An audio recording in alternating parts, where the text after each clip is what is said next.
PGurus channel. I'm your host Sri Iyer. Today is a very special session, and I am doing this on behalf of American Indo-Pacific Forum. American Indo-Pacific Forum is a group focused on strengthening American Indo-Pacific relationships and fabric in the background of quadrilateral security dialogue and cooperative strategies in multiple spheres such as security, free and open Indo-policy, policy management, etc. The American Indo-Pacific Forum has evolved from the US-India Security Council and Forum that was instrumental in landmark cooperative projects between the United States and India. We are spread across the United States and have chapters in various states. As a group, we look forward to present the quickly evolving Indo-Pacific theater and challenges, solutions, preparedness of the American Indo-Pacific Alliance in the region. So today's panelists are four, and I'm going to introduce them. First, let's welcome all of them, and then I'll start introducing one by one. Namaskar, gentlemen, and welcome to PGurus channel. Namaskar. Namaskar. Namaste. Namaste. Namaskar. In no particular order, I'm going to start with Ramesh Kapurji. All of you are important. It's just that my list goes easy if I go with that list. So Ramesh Kapurji is President US-India Security Council. The council, usiscouncil.org, is a bipartisan organization to encourage closer ties between US and India and to promote the idea that US's future security would be greatly enhanced by working closely with India. Welcome, Rameshji. Thank you. And next, here is a face that you know very well. He has been gracing many television screens and programs, Ambassador Pradeep Kapur. Ambassador Pradeep Kapur is acknowledged as a luminary diplomat with a distinguished career, working closely with Indian prime ministers, including Vajpayee, Narasimha Rao, I.K. Gujral, other heads of governments, heads of state, and global leaders and policymakers in different continents of the world: Asia, Africa, Europe, North America, and South America. Our next guest is Satish Jha. He is an inventor and philanthropist, although he would like to be remembered for his work as a journalist. When he was at his early days, he was a journalist. He was associated with Indian Express and Times of India. Correct me if I'm wrong, Satish ji. So we are going to get the real journalist opinion. He and I will be on the same wavelength, I guess. So is Pradeep Kapur ji. And lastly, Shekhar Tiwari ji. Shekhar Tiwari ji is the reason why this is happening. He reached out to me and said it would be very nice if you could bring all of us together on your platform. Shekhar Tiwari ji is the president of the American Indo-Pacific Forum. And Shekhar ji, namaskar and welcome to PGurus channel. Thank you very much. Yeah, your Shekhar ji, your video is freezing a little bit, but let me do this way, sir. First, I'd like to give each of our panelists 3 minutes to talk about the opening statement, which is, has the Biden-Modi meeting reset US-India ties, and if so, how? So I'll start in no particular order again. I'll start with Ramesh Kapurji and then Pradeep Kapurji, then Satish Jha and Shekhar Tiwari ji. Over to you, Ramesh Kapurji. Thank you. I think this has completely reset the relationship with the US and India. And I think this was a very successful trip of the president. And now we have to see the results, okay? The pageantry is over. Now,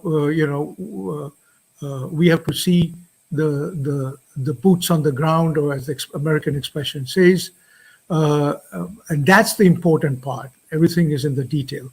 But I think India has taken a very important step in terms of agreeing that BRICS would not be the currency. Okay, and that I think has come up from this meeting of this pageantry, and then also in France. So the West is really putting out the royal carpet to Modi and India. They have realized the importance that India is critical to United States and the Western security. And of course, the speech. I mean, some people felt the speech was long, but I don't think so. I think most of the congressmen and senators are not that familiar with India, which is what he had to come up and explain everything about India. All right. And I think this was knowledgeable for the congressman to understand. You'll be surprised. A lot of these folks are not as knowledgeable as you think they are. That's why their staffers become very important. My sense is there's a momentum now. Let's expand on it. Now India has to show, and also United States. I'll give you the points of both countries what they have to do.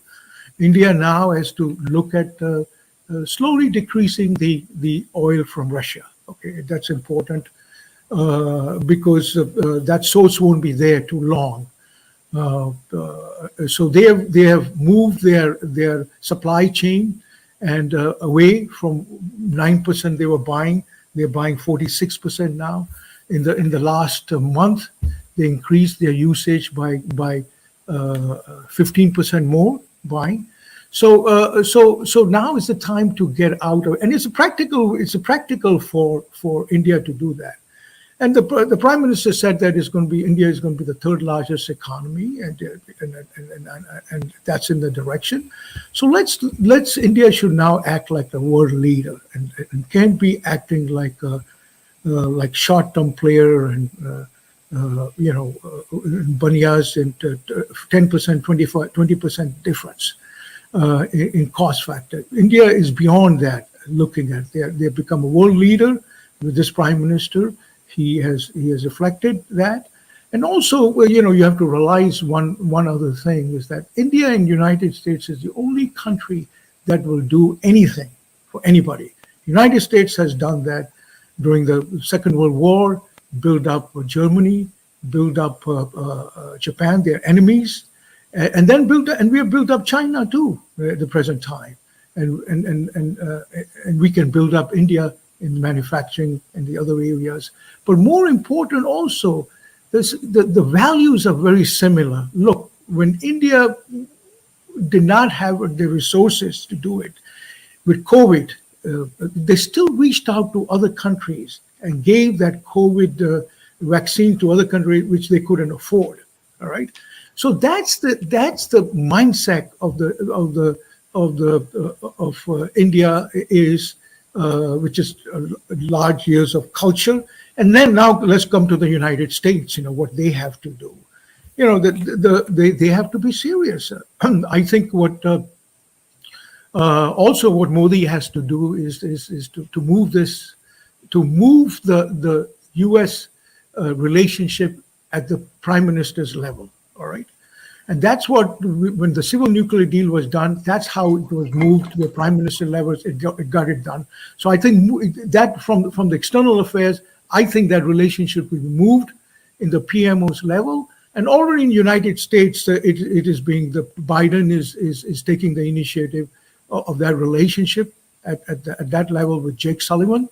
So those are the things that we have to do. Now, United States has to also, other than just promising and giving this pageantry, all these high words, has to do something concrete, change their laws. They have to change the law of Export Control Act, where make it easier in par with Japan, Australia, South Korea, New Zealand, and Israel, all right? And Australia, New Zealand, and Israel. So they have to change their law, and we have a problem still, and still they're not getting it. Because we just lost in the House. I thought we were going to pass in the House, but the Rules Committee on the Republican side did not vote for it. And also the Foreign Relations Chairman didn't vote for it. And they were Republican people. So there are a lot of work that has to be done on the American side, okay? And we have to make sure that I think the president should take capital, political capital on this relationship. Instead of just depending on his staff, he should take it personally. And then, when 72% of the Democrats vote, when Modi is over here, send a letter out criticizing India, and Modi at the present time.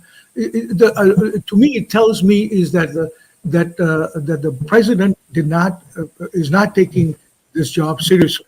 Okay, this is his party. This is my party, Democrat, and they still at the maybe they might have criticized at other time. This was the wrong time to do it, and that reflects that.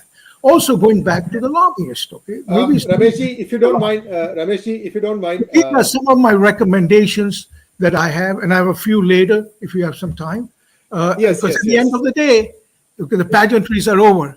Okay, we've got to get things done now on ground. Absolutely, absolutely. Couldn't agree with you more. I'm sorry, Rameshji. I just wanted to make sure that we get everybody included in the initial statement. You'll have your time again, sir. I'm going to have some specific questions for you.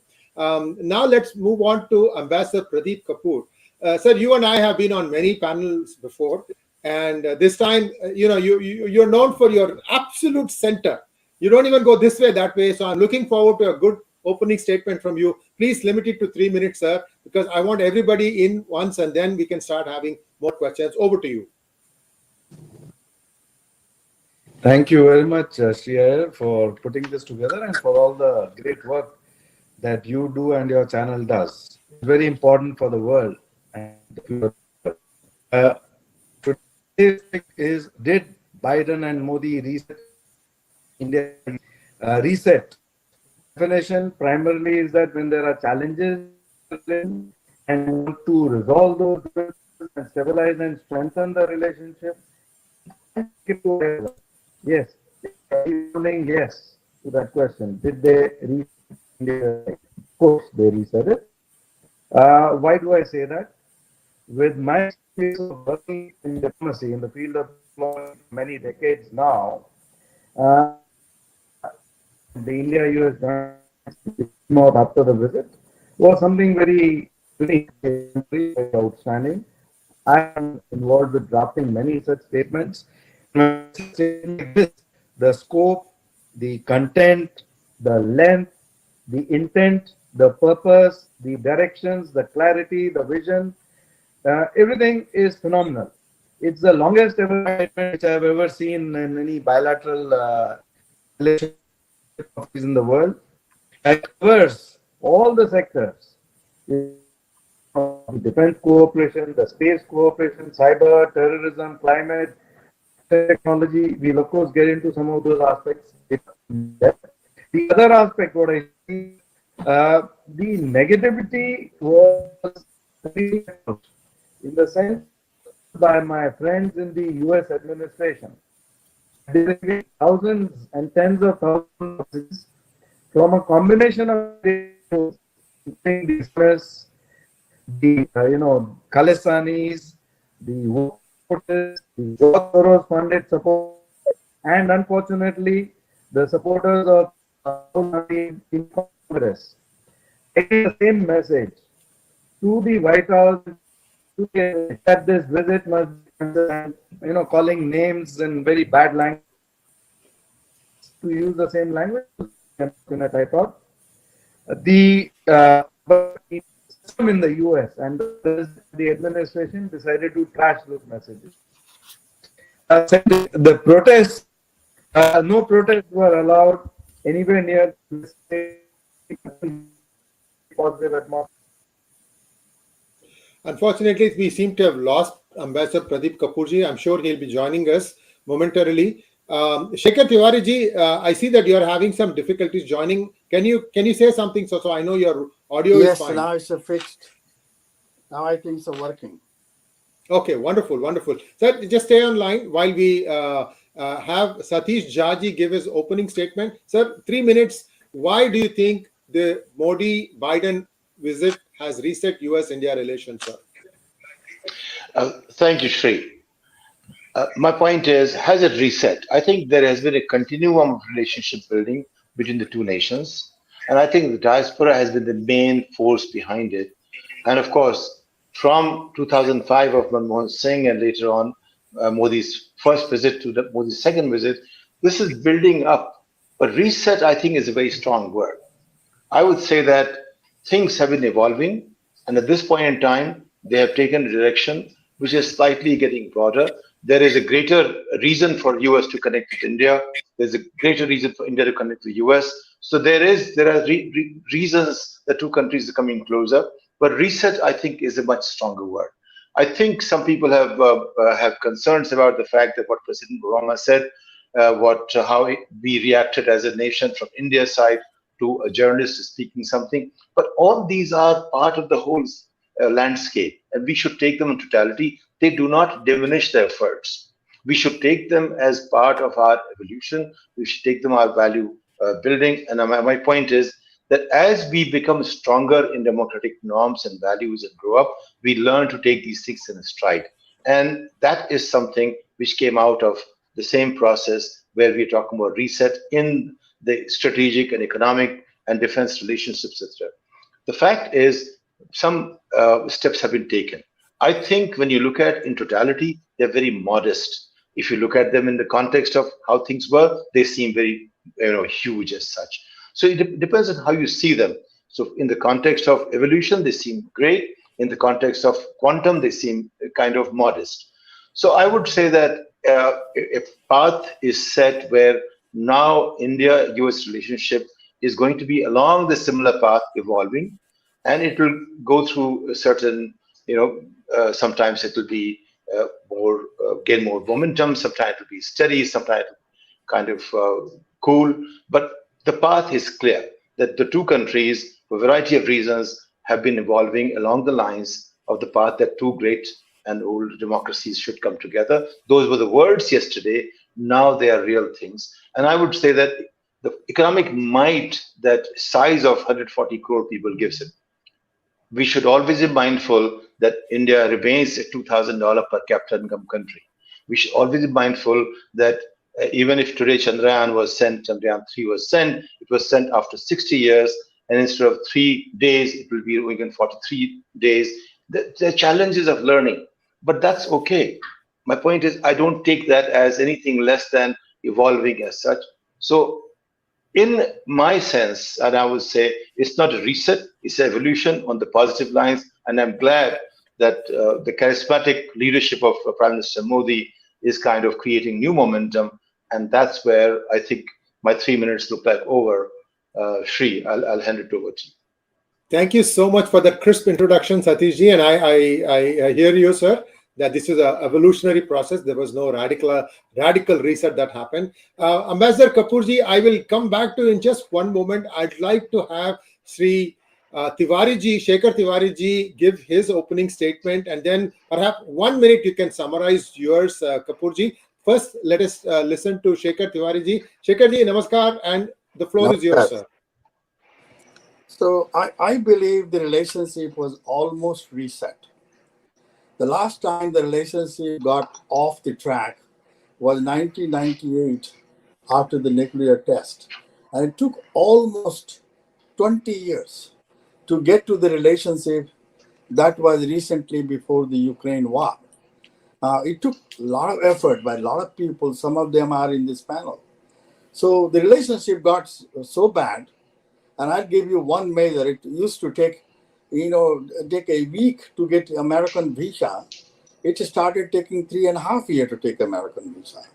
Now, recently I checked yesterday, it is taking 2 years to get American visa for fresh travelers. So you can say that relationship has been somewhat restored, but not completely restored. Now, the relationship went off the track, not because of any material reason, but because of the personal diplomacy. So personal diplomacy, there are two main actors in both countries, the head of the foreign policy and the prime minister and the president over there. So I think the top of the ticket was really not in close contact, and the one below that did not handle it right. I won't blame only the Indian side for that. I think the Secretary of State has a lot to do with it. There was no need to give an honor guard to a foreign minister in this country. He boosted the ego of a man who was already full of ego. So, it was a failure of personal diplomacy and some material aspect, which was the India's tie with Russia, and also the India buying the gasoline from Russia. So there were some material problem came in, but I believe the whole thing was, it could have been taken if there was a close personal diplomacy. It was a failure of personal diplomacy that caused the whole thing. Thank you so much, Shekhar ji. And back to you, Ambassador Kapur ji. 1 minute to kind of finish up what you're saying. We were having difficulty hearing you, sir. Ambassador Pradeep Kapur ji, please, your turn.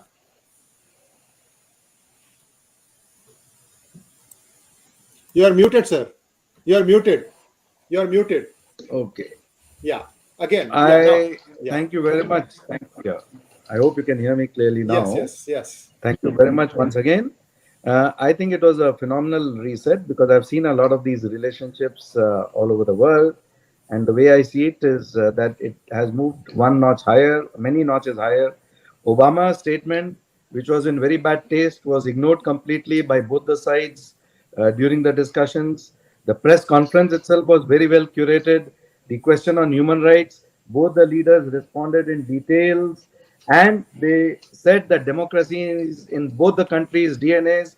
The respect and honor given to the delegation and to the Indian diaspora was absolutely phenomenal. I was there at the White House with a lot of the others who are there, and the way we were received was very, very different. It was one of the largest ever gatherings in the history of the White House.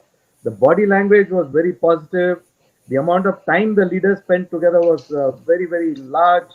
The messaging to China was very clear. The messaging to Pakistan was very clear. The messaging to the world was very clear. The messaging to the media was very clear. Future directions were given very clearly. There are certain suggestions both at the macro level and at the micro level, which I want to discuss in detail. Do you want me to discuss the broad picture now or separately, Sri Iyer? Now, this is an opening statement, Ambassador Ji, and I'll have specific questions for each of you, gentlemen, based on what your opening statement is. So we're going to have now, I'm going to reverse the order and start with Shekhar Tiwari Ji. Shekhar Ji, I have a question for you, sir. Let us take a look at what happened. Just before this, in March, the Indian consulate in San Francisco, they attempted to set fire to it. Luckily, it had rained, so that didn't happen. But they, again, successfully, actually, I mean, not fully, but they at least, it was doused quickly. They did set fire to it on July 2nd and in the night. Now, this now is still, the culprits are still not caught. So there is definitely a go slow, in my opinion, because the day after that, I had suggested how technologically they could have found out who it was that set fire. 1:30 a.m. in the morning in a sleepy neighborhood, you're not going to have a lot of people going around. My question to you, Shekhar Tiwari ji, is Democratic Party, there are multiple factions from what I see, especially in Department of State. Do you think, in your opinion, and I won't hold you to it, do you think this investigation should be fast-tracked? Because to me, these are just miscreants trying to set fire to India's property. Do you think the Democratic Party is quickly going ahead and doing it? What is preventing the San Francisco Police Department or the FBI from apprehending the culprits? We know there are at least 3 people. Just specific questions, sir. By the way, you have mixed things. What happened in San Francisco, London, that has little to do with the relationship. In fact, it is because of the relationship, things are going fast track. What you don't see, it doesn't mean it's not happening. In one month time, there had been 3 terrorists in India list has been eliminated. One in Lahore, Pakistan, other one in United Kingdom, and third one in Canada. That's the progress. And going into the country itself and eliminating people who were terrorizing India is a big achievement. That means Shekharji, we don't know who did that. Shekharji, we don't know who did that. So leave it like that. The government knows, okay? All the 3 government knows who it is. Otherwise, those people would not have been apprehended in their own place. So 3 people died in 1 month, and some of them are at large. So people who did in San Francisco, they were hooligans, but their leaders are very different. So United States is doing everything, Canadian government is doing, and UK government. And you can't blame the UK Prime Minister is of Hindu origin. All these three countries are cooperating to catch those people, but those people are basically not the leaders. If they would have been leaders, they wouldn't have been surviving today. And it's going on. A big operation is going on in 3-4 countries to eliminate those people who are trying to threaten the Indian diplomats, who are trying to burn the properties of the Indian government. So just keep watching. What you don't see doesn't mean it's not happening. It's happening.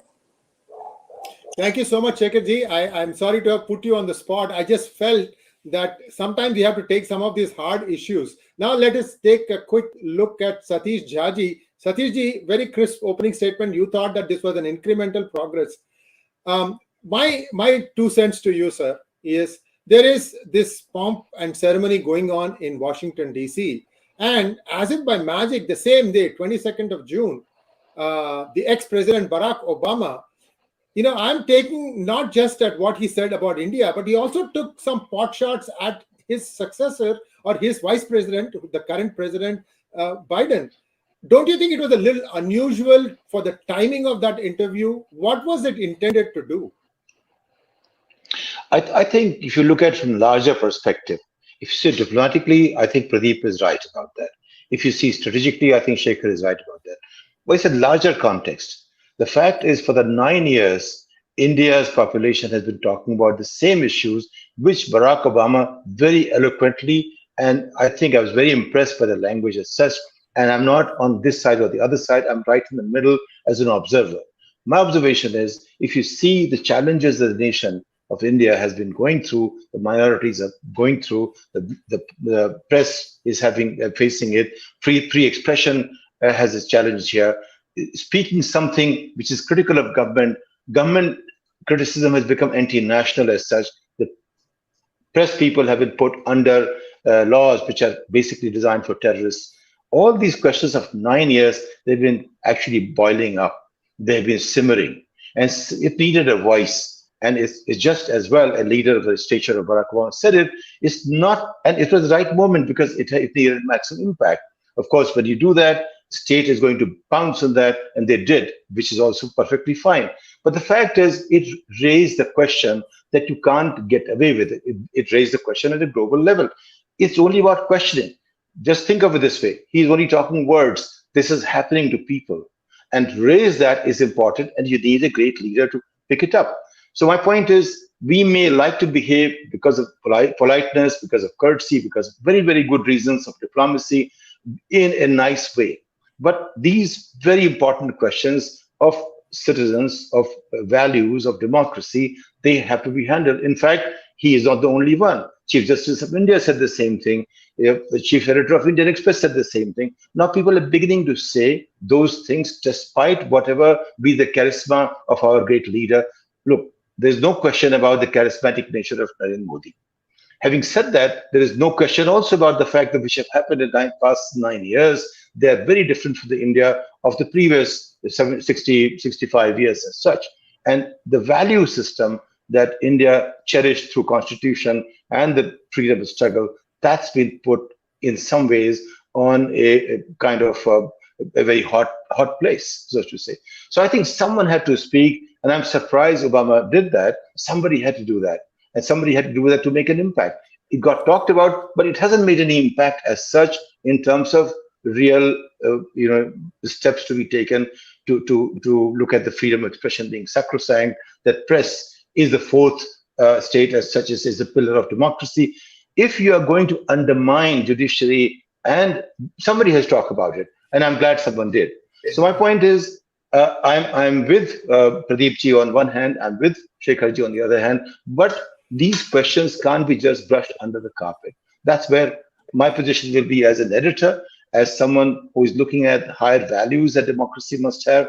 And I'm very conscious of the fact that 93% people in India do not have high school education, and we are looking at $2,000 per capita income economy. So hype is good, but reality must not be forgotten. Otherwise, we will not be paying attention to that.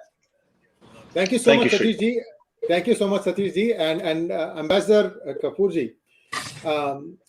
Eric Garcetti, the new ambassador to India, He is two-term mayor. He actually termed out of mayorship in Los Angeles. He is progressive, very, very strong progressive.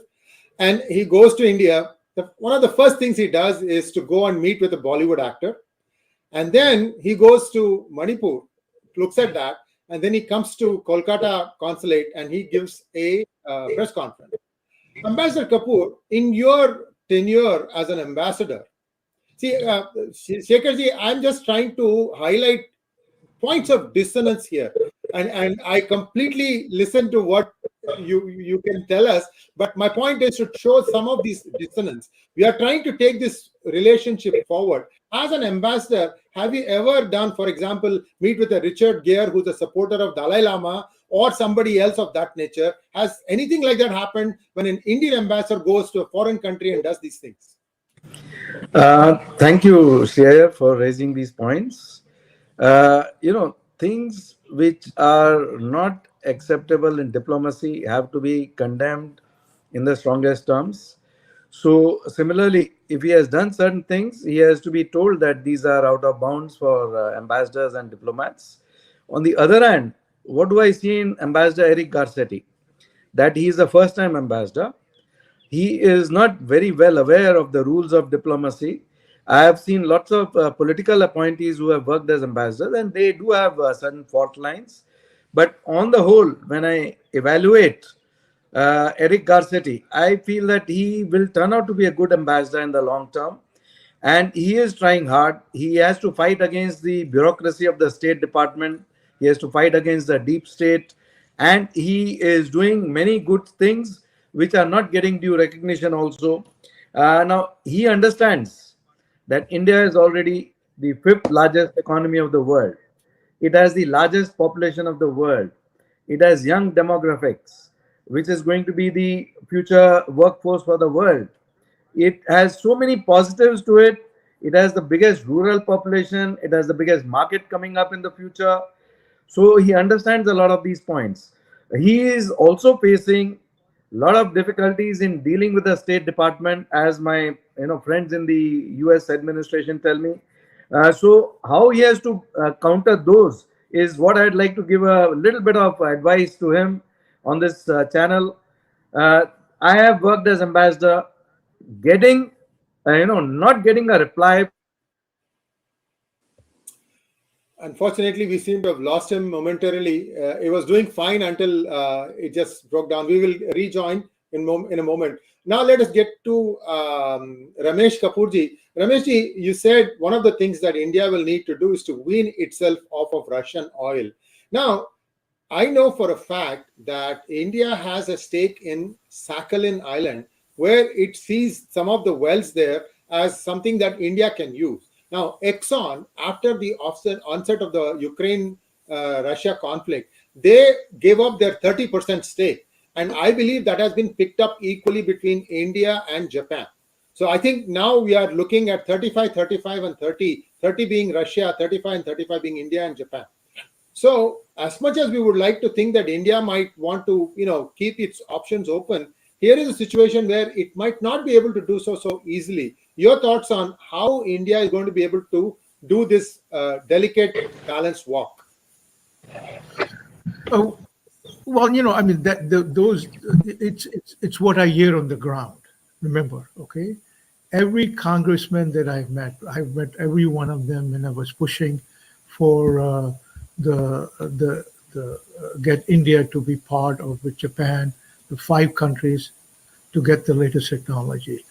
So India will have to make a decision. All right, okay. Perfection is the enemy of good. All right, they have to look at the bigger pictures. I know the press always wants to micromanage, and let me say something. Okay, I've been doing U.S.-India relations since 1986. During the Ukraine war, that is the worst relationship I have ever seen in U.S.-India relationship. All right, since 1986. All right, and I've gone through Pokhran 2 and other things. Okay, it was worse. All right, and a lot of times because I've supported the folks and we have We have they been they're candid with us. We ask candid questions. They're candid with us, and this is one of the things that they are bringing it up. Now, I don't have that suggestion how India can do it. I'm not the expertise in that area. I'm expertise in the national security and U.S.-India relationship. I'm telling you what the reality of the politicians over here is. All right. And I think the 72 folks. And my sense is if they would have accepted, they are accepting India in terms of defense, weaning it out or whatever it is. But again, in terms of this, they were buying 9%, and all of a sudden, why did India make those decisions of increasing it? Okay, so they were not obviously sensitive to United States interests, and this is where I come to they should fire both of the lobbyists that are there. What are the goddamn lobbyists doing? They should have let the Ministry of External Affairs know the reality that is on the ground. I was telling the reality on the ground. Shekhar was telling him the reality on the ground. And guess what? Instead of being honest about it, we were looked as it's anti-India. Come on, or anti-BJP or whatever it is. Okay, So that's what the problem is. That's why I would say the PM has to get directly deal with United States. It is still, with all this PR and everything, we couldn't get the passed in the House on the Republican side. Now there's still the option on the Senate side. We are working on it. U.S. India Security Council working on the Senate side. But the reality is this is what the reality is. So India will have to decide how they can do it. I'm not going to tell them how they're going to do it, but it's a problem. It's a major problem. I mean, they were easily able to increase it from 9% to 45% or whatever it is. And so that's what decision. Maybe they have to make the decision, take the loss of those wells, move on the bigger picture. All right, is India going to gain more with the United States national security? Will India get the latest technology in the defense area? Will India get? Will United States, if China attacks more further in, can India counter United States? So those are the major decisions that India will have to make in terms of national security instead of the economic. And then also, are you going to get that support in terms of manufacturing in other areas that United States has built up or that they have? So that's what India has to. So we have to, we have to look at the bigger picture, and you have to say is that perfection is always the enemy of good, and that's where India has to decision, and it's in the crossroad. This president, I know this president for a long time. Okay, will do anything for India. Barack Obama was slow. We were trying to do a lot of things. He's very cautious. Forget it. Okay, but I know Biden for a long time. And let me give you a tip about that. When Pokhran 1 was exploded during Jimmy Carter's time, it was his vote that saved the sanctions to India during Indira Gandhi's time. This is when he was a senator at that time, the Foreign Relations Committee. And I have talked to him over the years. Okay, this guy is if India wants defense treaty, he's willing to give the defense treaty. But I don't believe India should take defense treaty. Maybe security alliance with United States, because tendency is to get fat and lazy, depend on somebody else. India will have to fight its own battles. So this is what the president is willing to do. So what are we worried about? A few wells over there, okay? And that's what my point is. Thank you so much, Ramesh ji. I know the crux of it is President Biden means well towards India, and there are some discordant voices. Let us leave it at that. Shekhar ji, you had sort of told me that, look, don't take one single incident and then, that shouldn't form the basis of our discussion. I completely hear you, sir. The reason I said I even brought that up was because I don't know about you, but I sense that there are more than one departments of state inside the Department of State. And do you see it the same way? Because sometimes the Department of State will do something specifically to try and put India on the spot, whereas India doesn't do any of that sort. In fact, I would encourage India to hit back push back on some of these things. Nobody has any business talking about what is happening in Manipur. Yet the European Parliament has just passed an urgent resolution, and it's an internal matter. India doesn't talk about Black Lives Matters in United States. For the relationship between India and US, your question to you, sir, is: do you think that the Department of State has one voice, or is it in multiple voices? Well, this is not the first time. During Donald Trump's time, half of the State Department is against Donald Trump. So always there is a state within the state, but that's not really a big issue. Let me give you an example. Nobody has touched into that. There are 5 Indian American congressmen and 1 vice president. Trust me, all of them are made enemies. All of them. Ro Khanna, Jayapal, all of them had been turned enemies by the Indian diplomacy. Now, Narendra Modi stood at the house and claimed them. He owned them. He said the 5 of those who are sitting in front of me, they are mine. The one standing behind me is mine. That was the greatest moment for Mother India to claim, Prime Minister of India claimed that Mother India had children here. Now, that was the moment the history should record. Now, it was the greatness of Narendra Modi, not as a person, but also as a Prime Minister, to really extend the hand of love, like a mother extends the love to the children. And that was restored the relationship to almost 10. So India lacks a good diplomat, a good diplomatic foreign policy. I wish a gentleman who is speaking as ambassador here, should have been with the foreign minister of India. You need a diplomat to be diplomat. When you ask him a question about Eric Garcetti, just watch his reply, what he said. He didn't condemn him. He basically said he's learning to be a diplomat. But there are some people who spent all their life as a diplomat, and they were responsible for screwing the US-India relationship. Had it not been Narendra Modi, he behaved like a Bajpayee on that podium. And he is himself was a similar rank, but essentially he behaved like a statesman, not like a politician. So Indian Americans are the greatest strength Mother India has, whether they are in Wall Street, whether they are in Silicon Valley, and whether they are in Hall of the Congress. So Narendra Modi basically said, these are my jewels, and Mother India is proud of it. Thank you so much, sir. Now the next question is to Ambassador Pradeep Kapur.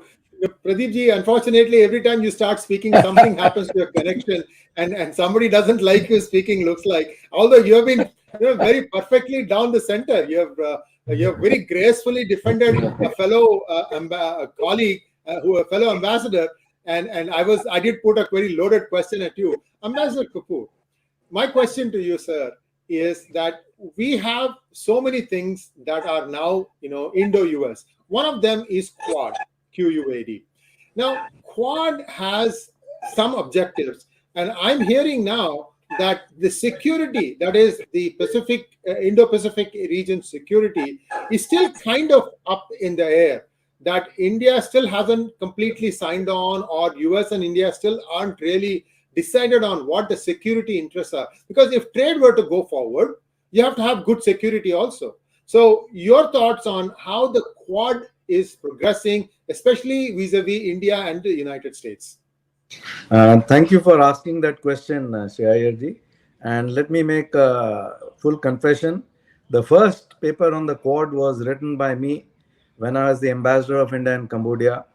And I discussed this issue with the other ambassadors of US, Japan, Australia, and also UK. But the UK system and the UK ambassador could not understand probably the relevance or significance of it at that time. And the Japanese ambassador, the US ambassador, and the Australian ambassador, they flashed it to their headquarters. On the basis of that paper, the Japanese Prime Minister wrote to the others, and the Quad was started.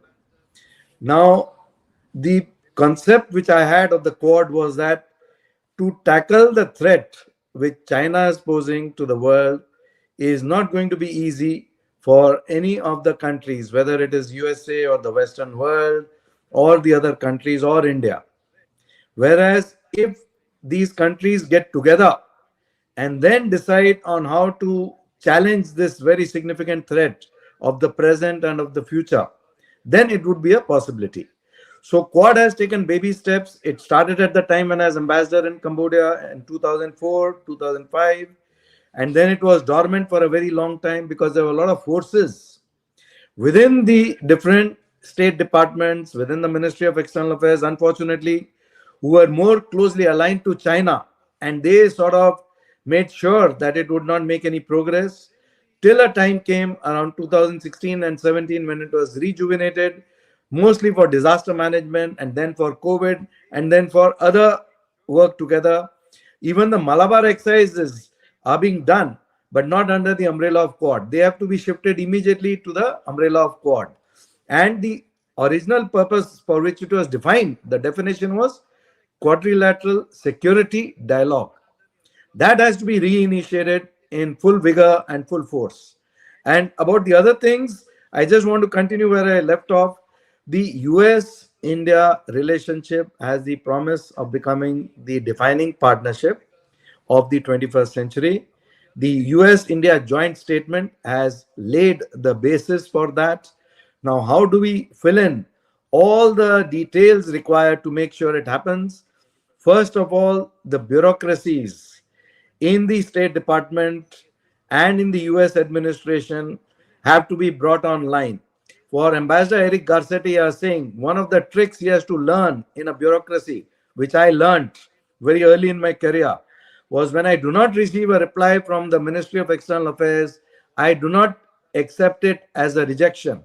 I used to write to other people above that officer or below that officer or in other ministries and departments, and then I would elevate it to the Prime Minister's office. And fortunately, those proposals and whatever was being said was understood and agreed upon and implemented. So he has to understand that, because one of the reasons that one of the problems that he's facing, which I learned from the friends in the US administration, is that the State Department is not listening to him. So he has to understand that if he is not getting a reply, he has to understand how to tackle that challenge and not be subdued by that challenge. That is the first thing. Second thing is there are lots of big areas where we have to cooperate. One of the big area which we have to cooperate very significantly, immediately, which will impact all our relationship in all the areas, is creating a US-India security dialogue or a security partnership or a security alliance. That is number one. The number two is to create a global coalition by both the countries, maybe of Muslim women, for example, for freedom, democracy, and peaceful coexistence, funded by lots of countries, starting with US and India. At the micro level, then I'll get on very, very quickly. The people who are working on the India desk in the State Department, for example, need to be changed to people who have belief in that sort of thing, who are loyal to that purpose, who have faith in the future of India and US relationship. And they have to have commitment and purpose. And secondly, they have to be they have to be given timelines. There has to be monitoring, both like internal timelines, internal accounting, internal checklists, and external auditing, whether those timelines are being followed or not. Because the bureaucrats, we think, even the diplomats of ourselves, as being more permanent than the politicians. We know we can outlast the politicians. But for the politicians and the people who are, working on these ideas, they have to have checklists so that the bureaucrats do not their names, and those who are wedded to the cause are able to implement it. That is another thing. The other thing which is I have read a paper here that there is a shortage of 30,000 healthcare providers, which is urgently needed for behavioral healthcare requirements of USA. Now, there is no possibility for the USA to fill this gap in the next so many years. And who can fill this gap? Of course, India can fill this gap. India is the largest provider of skilled people to the world. It has the largest population, but also the largest skilled population. Now, if these sort of dialogues also happen simultaneously with all the other things in the joint statement, there are so many specific instructions given to the two bureaucracies. Now, if those are not implemented, how do we make sure they are implemented? So that is where we need, monitoring, evaluation, assessment, and continuous follow-up. Like in Delhi, already the government has implemented the system on a sort of a board which is on the computers of all the senior officers, including the cabinet secretary, where they keep on monitoring important issues, important files regularly. Same thing has to be done with India-US relations on the US side first and on the India side, because the US bureaucrats are throwing their hands up and telling everybody, "Oh, we do not get much cooperation in Indian bureaucracy." But that is also something which they have to look up inwards on their own side. Then the FDA fees, for example, are very, very high, and those are unaffordable by the India pharma industry. My own friend, who made some of the most revolutionary masks during the COVID time, told me that if he has to clear the FDA hurdles and get the licensing and approvals, it is going to cost him a huge bomb. And if he has to do the same thing in 10 other countries, it's going to make him bankrupt. Now, how do we resolve those issues on the ground where both the countries have to understand? Because already a beginning has been made where each country is listening to the other country, listening to the concerns of the other country. And as I've been saying earlier, that there are some cultural differences, but we have the Indian diaspora here to help bridge those cultural differences, to help manage those gaps. The American diaspora in India is also becoming more and more bigger and bigger and more important. So these are two great resources we already have. I'm going to stop here. There are other points which I can take on later, but thank you, Shri Ayerji. Thank you so much, Ambassador Kapur. My next question is to Ramesh Kapur, one Kapur to another. Rameshji, the question I have is, one of the things I was expecting from the Modi-Biden meet was some sort of a clarity on having some to address these immediate challenges, like 30,000 people in the health sector industry, that there could be a fast-tracked version of H1 which would help US plug the needs immediately, even if it's like a visa where you have to go back to your country of origin after the said contract ends. Do you see any movement in this direction? Because I was thinking that that would come, but it did not come. Any work in that direction?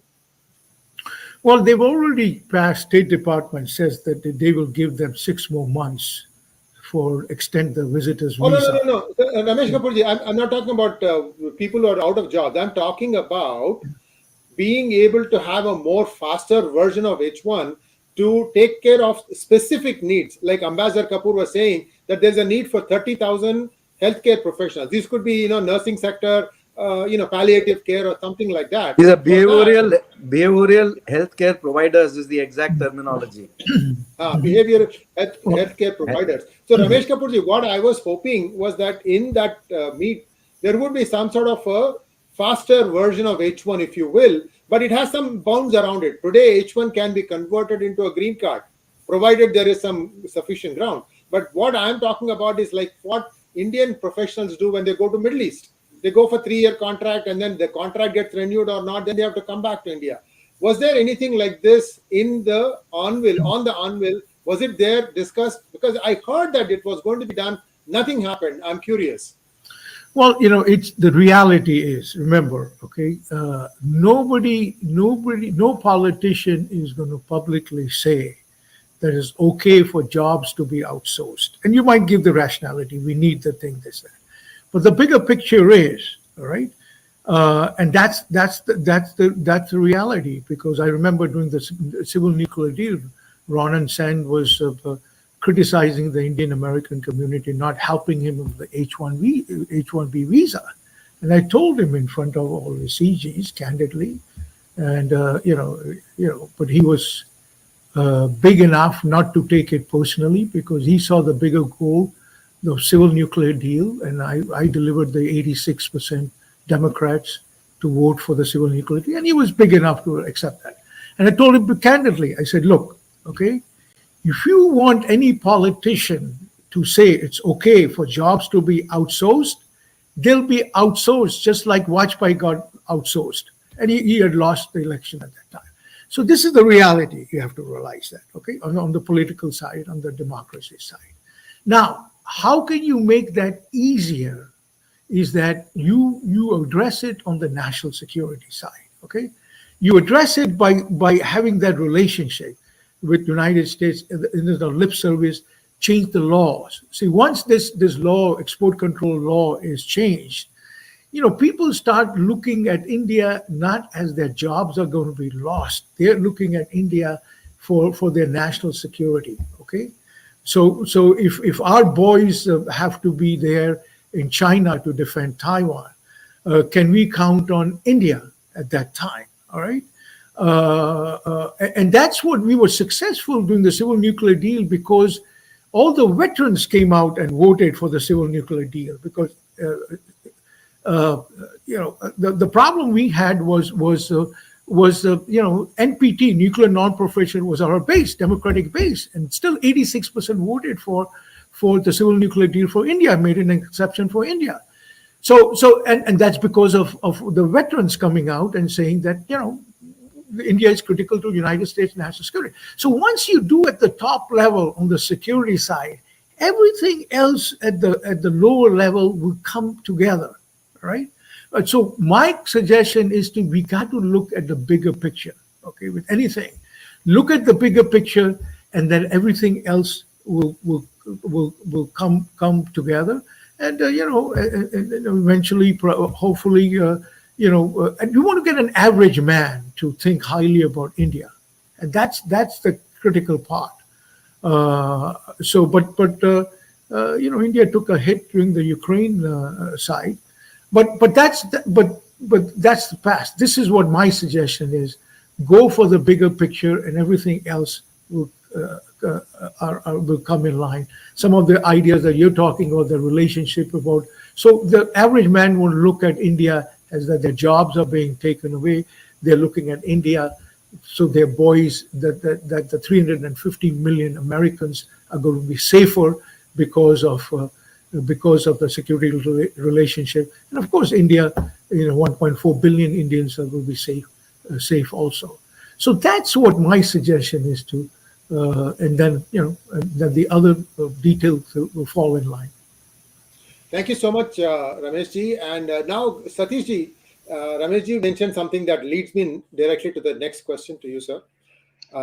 The United States Navy is extremely happy with the way their carriers, that is aircraft carriers or whatever the ships they had, that got serviced by India in two coasts, East as well as West Coast. I'm told that L&T was a company that did that. They're extremely happy with that. So that means that the United States ships that are probably stationed in the Asia-Pacific region don't have to come halfway across the world to get their ships serviced. So this is a value-added industry. And as a venture capitalist, I want you to put that VC cap on. Would this also be looked at as a thing that is going to take jobs away from the United States, or would it be looked at more as a thing that is going to make US more nimble, more dynamic, more agile? What are your thoughts, sir? I think US has been very pragmatic about it. And if you see, as technology has progressed, US is a country with least unemployment. And like Ambassador Kapur said, I have a different view on the behavioral, you can say, physicians as such, because that's a very, you can say, it requires softer skills, which only people groomed in the culture can have. But about anything which is technological at the level of servicing, India is being seen by the US and the companies that use that as a very good partner, because now we have a 30 years history of very stable way of supporting them. As you see, India's biggest export today is about almost 7% of, you can say, the global service exports. They come from India. So because clearly we have a huge population, clearly we have had some success with higher education, clearly we have had some success with training, etc., which helps. I think US will balance it out in such a way. There'll be some local noises, but they have always balanced out in the interest of the nation that is USA. So I think in general, movement is towards using Indian resources for reasons of cost, as well as the history of having delivered consistently reasonably well. So I think that's a very, very good thing that will keep happening. And India is seeking in some way that we should use more Indian resources to support the US needs as such. And as you know, US has the lowest unemployment today. Having said that, India also has to think in terms of how to upgrade its majority of the people. Right now, we are operating with only 10 crore people, which basically about 7-8% of India, that's operating it. If you get a sense, 10% of India GDP almost comes from 5 million people who support technology. So I think from US point of view, it makes tremendous sense that they should leverage whatever India's strengths are. From India's point of view, it makes tremendous sense to look for areas where it can support US, where US is looking for, because there is a shortage of skilled people where America needs them. I think that's where the ties are. When I look at Indo-US ties, I think the greatest tie is in economic affairs. That's what has happened.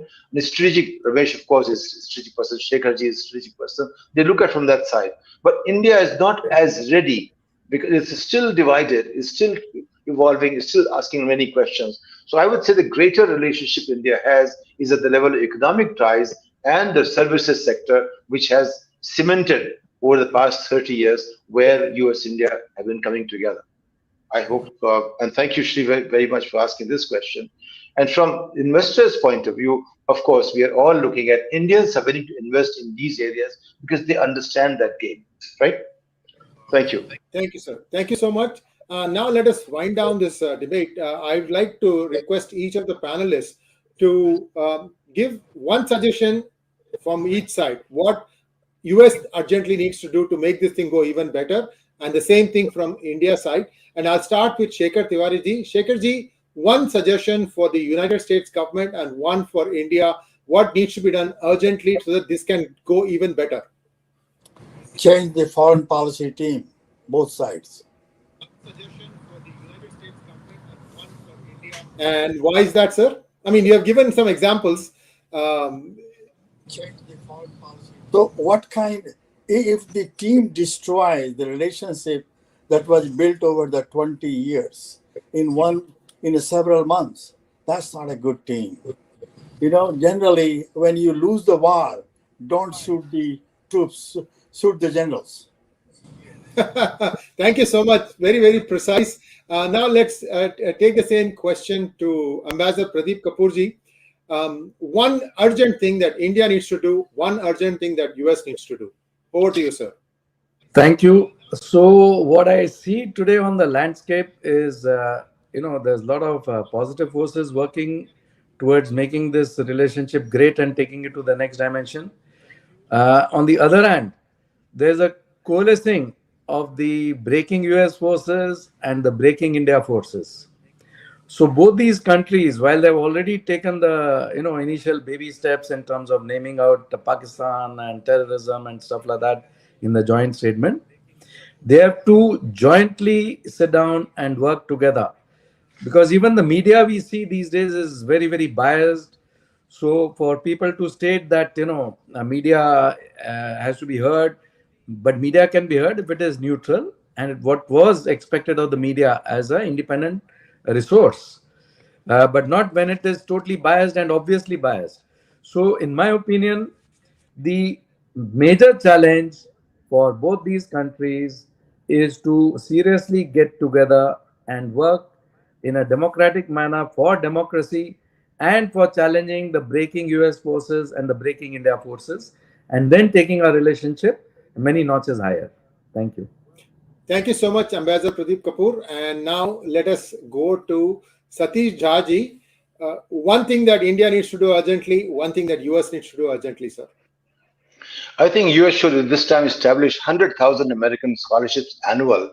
They come to India, and India should have 100,000 scholarships from India to people who are looking at understanding US policy making process, how US democracy works, and that kind of dialogue that will happen, that will create a momentum in the longer term. Right now, there is a gap because India thinks from the point of view of we can do it as a state, while US understands how difficult it is to get anything passed. That appreciation will take us in a right direction for a period of time. Thank you.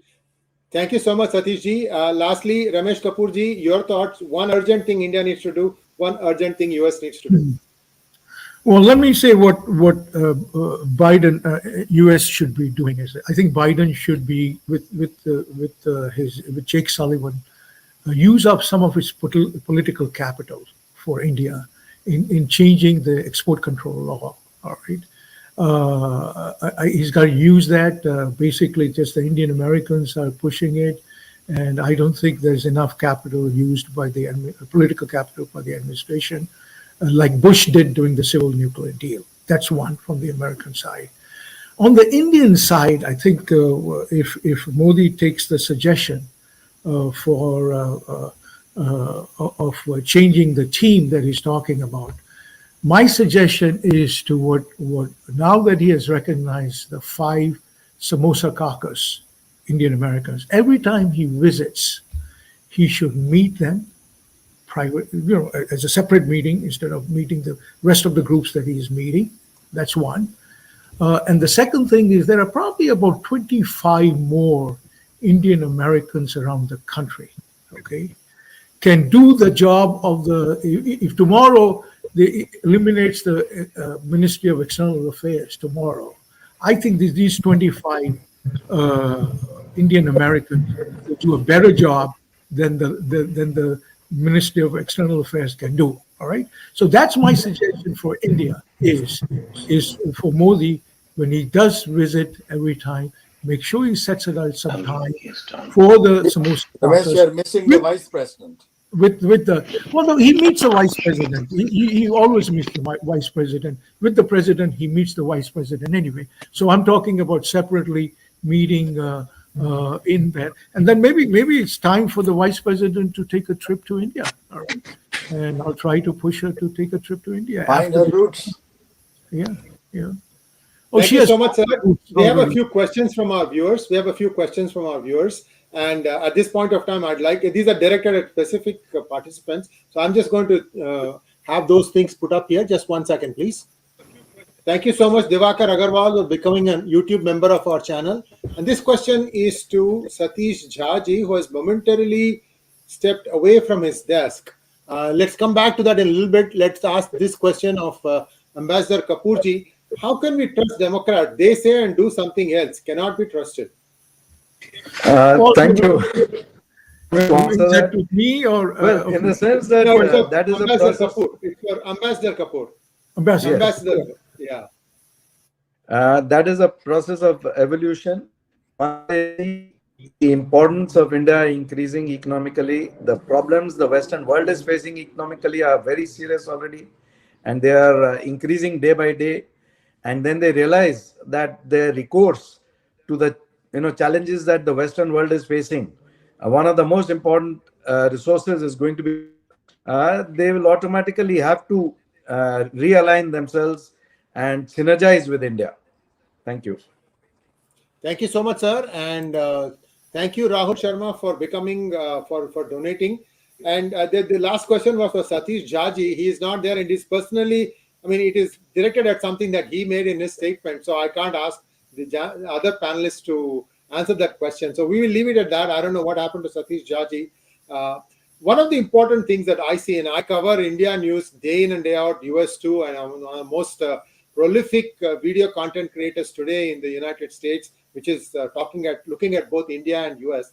My 2 cents is that one important thing that Ramesh Kapurji said, that you can't just like that say that there is a deal signed wherein workforce can be brought into United States. I get that. However, I also look at how many of these companies are having trillion-dollar evaluations and multi-$100 billion evaluations. If you take a little bit peek under the hood, you look at all the big, FANG, for example, the companies, 52 to 53% of their workforce is consultants who can be fired like that. They don't want to increase their overhead, and they also want to show per employee revenue as in the millions. See, this is wrong. So I think the American politicians are smart enough to understand that there is some sort of a balance that needs to be achieved when trade goes from US to India. For example, I'm hearing that the General Electric Aviation, they're going to have airplane engines are going to be built in India with some restrictions and so on. these kinds of things also will take jobs away. On the other hand, US has India has just placed a 280 Boeing aircraft buying purchase order, and that is going to create 1 million jobs. This was President Biden's words. So there is give, there is take. It's both sides. Let's hope that everybody understands it. And I'm hoping that we'll come back again for a discussion just like this one. And I thank all the panelists. Satish Jaji, I don't know what happened. His call dropped. Satish Jaji, Ramesh Kapurji, Ambassador Pradeep Kapurji, and lastly, the host, Satish Tiwari ji. Thank you so much, sir. And thank you for giving me an opportunity to host this program. And I'm hoping that with viewers, with your comments, we will see if we want to come back and revisit this in a few weeks' time, because elections are coming in both India as well as in the United States, and a lot of things are going to be happening. A lot of water is going to flow down the Yamuna, as well as what river is that, sir, in Washington, D.C.? Foggy Bottom. Potomac. Potomac. Yeah. So thank you once again. Namaskar.